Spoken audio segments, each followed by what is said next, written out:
The New Yorker prides itself as the blue-blooded bastion of literary journalism. Its pages are tailored to the sophisticated palate of American literati. So why then would The New Yorker be interested in filmmaker Paul Haggis? After all, he's hardly known outside of Hollywood. Even when Haggis's film career peaked 5 years earlier, The New Yorker could barely have been bothered, brushing off both him and his film Crash in a single paragraph. But suddenly, apparently out of the blue, staff writer Lawrence Wright goes to work on a New Yorker profile of Haggis. May 2010, Wright contacts the Church of Scientology, the religion Haggis admitted he'd only pretended to be part of for the past 30 years. Wright is offered open access and tours of any church facility for a story about Scientology. But he refuses all of it. He claims he's not interested because he's not writing about Scientology. He's writing about Paul Haggis. At the same time, Wright admits there was only one reason his editors signed off on Haggis, namely his one-time connection to the church, leaving church officials to wonder, is this a story about Scientology or isn't it? Over the next 4 months, Wright forwards exactly 3 research questions to the church, which are duly answered. Then in August, Wright informs the church his profile is ready to go to press and the New Yorker fact-checking is about to begin. For most magazines, this is a routine process to verify facts, but not so The New Yorker. This is a magazine that is regarded as the Vatican of fact-checking. It pridefully holds its reporters up as paragons of fairness and rigorous accuracy. But even they are subject to the merciless scrutiny of the fact-checking team, dissecting every paragraph, every sentence, every word, removing any shred of falsity until all that is left is 100% unadulterated truth. New Yorker editors refer to their crack crew of fact-checkers as the hidden heroes of journalism who toil in relative anonymity. But does the mythology surrounding New Yorker fact-checking reflect the reality of the process? The fact-checkers pore over Wright's piece, giving their blessing as 100% verified. They then enter the double verification phase, passing on to the church 971 facts for checking. 971? How could there be 971 facts for the church to check when Wright had only posed 3 questions through the writing process? Then again, 971 facts for a story that isn't even about Scientology? Nonetheless, the New Yorker gives the church just a week to respond, or Lawrence Wright's story runs as is. So, what are these 971 so-called facts that made it through the impenetrable gauntlet of New Yorker fact-checkers? One asserted the founder of the religion had been an aide to Joan of Arc. The church has never even heard such an outrageous claim. So they put together their own fact-check team to determine just where this supposed fact could have come from. Church researchers tracked it back to an internet site devoted to biblical astrology. Yes, BibleNews.com/astrology was deemed reliable by Wright and his meticulous band of fact-checkers.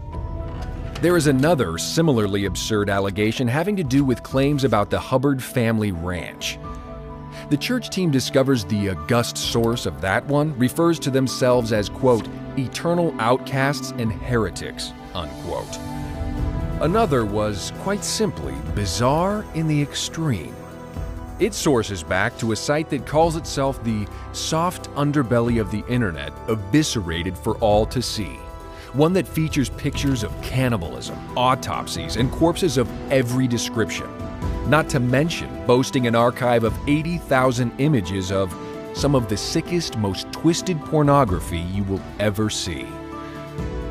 And that's just a sampling of Wright's sources, all of which passed muster with the New Yorker's heroes of journalism. Surfing porn sites and calling it fact-checking? What would their subscribers think?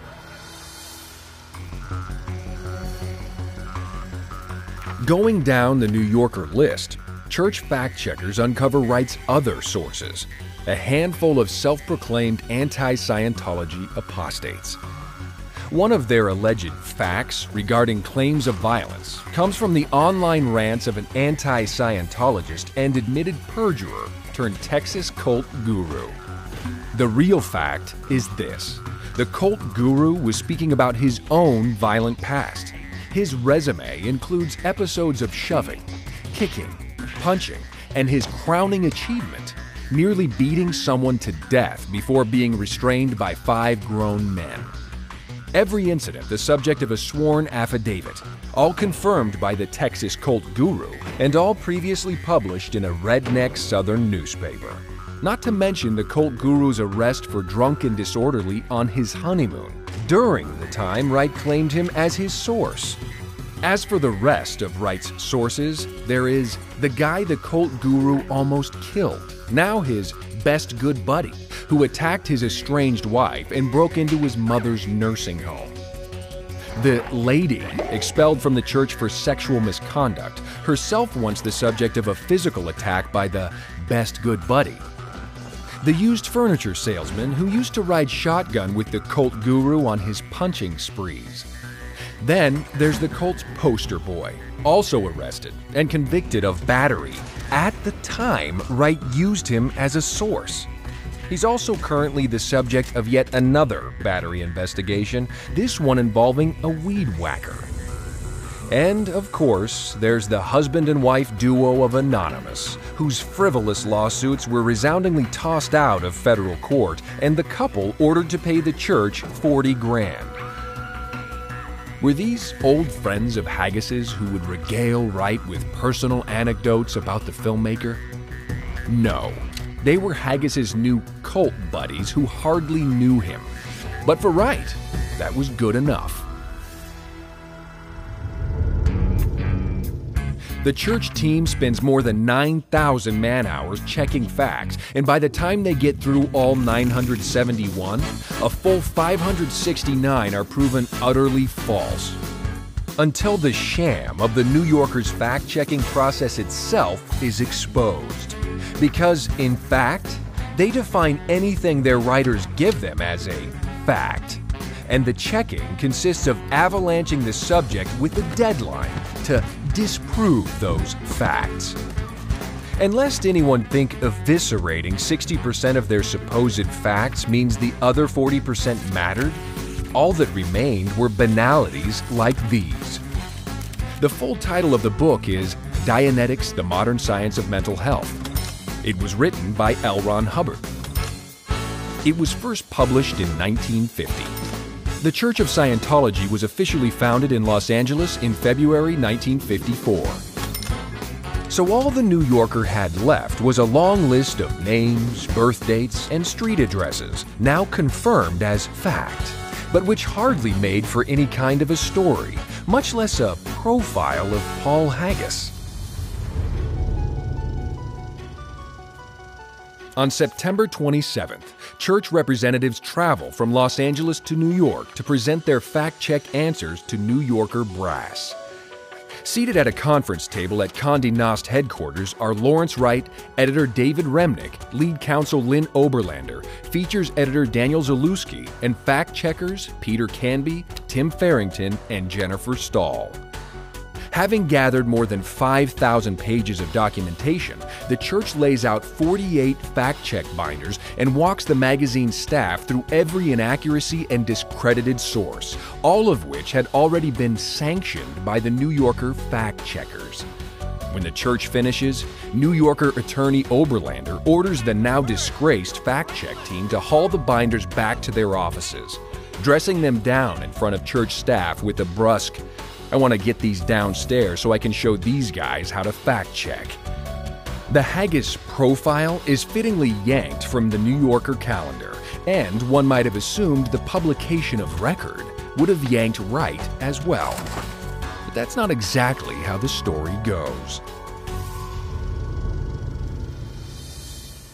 Wright's name is soon the talk of the town, specifically Frankfurt, Germany, and its world-renowned book fair. It's here that Wright's agents shop his next project. He's turning his as-yet unpublished New Yorker profile into a book. The announcement itself proves a sham, given Wright had signed a book deal before the fair even began. News publication codes of ethics characterize such deals as conflicts of interest. The New York Times, for example, prohibits staff writers from negotiating rights to an article before it's published. But when the New Yorker is informed of that fact, they respond by saying that while the Times policy is laudable, it has nothing to do with the New Yorker. As for the New Yorker's own journalistic code of conduct, they refuse to provide it. After all, who can accuse them of violating ethical standards they keep to themselves? Or perhaps the holier-than-thou New Yorker considers journalistic ethics something reserved for lesser publications. Publication of the Haggis profile was originally slotted to flank the release of his latest film. But the next 3 days barely stays in theaters for 3 hours, because it's a complete box office bomb with reviews that call it laughably, eye-rollingly absurd. All of which makes Haggis even more of a nobody for a New Yorker profile. But Wright and his editors are undaunted. January 2011, 5 months later, another 133 fact-check requests materialize from the New Yorker. And once again, they range from ridiculous to utterly banal, as in verifying the name of the church's advanced religious retreat, even though it's painted on the side of the ship in letters 6.5 feet high. All these questions from a magazine that after 9 months still hasn't toured a single church, even though one stands a mere 5-minute walk from New Yorker offices. Church officials once more ask Wright, "Isn't the story really about the church?" "No," Wright explains, turning on his pronounced Southern drawl. "This is a profile. As I said from the beginning, it's a classic New Yorker profile." But that's the least of it, because Wright still has a trunk load of tabloid tricks up his sleeve. He's got unnamed sources, just like the tabloids, the kind you never see in a classic New Yorker profile. He's got honest-to-God tabloid sources, as in a guy who admitted to previously selling stories about the church, one which netted him $10,000 from the News of the World. Yes, that News of the World. And he's got a cadre of self-corroborating apostates who change their stories faster than you can say abracadabra. All of which means when the presses finally start to roll, the New Yorker runs with an article that's the envy of the supermarket checkout line. Fact checks be damned. But then, for his final piece of journalistic sleight of hand, Lawrence Wright even makes his New Yorker profile subject disappear. Because when the story Wright still insists is a profile of Haggis is finally published, the filmmaker's name isn't on the cover or in the table of contents. No, the only name there is Scientology.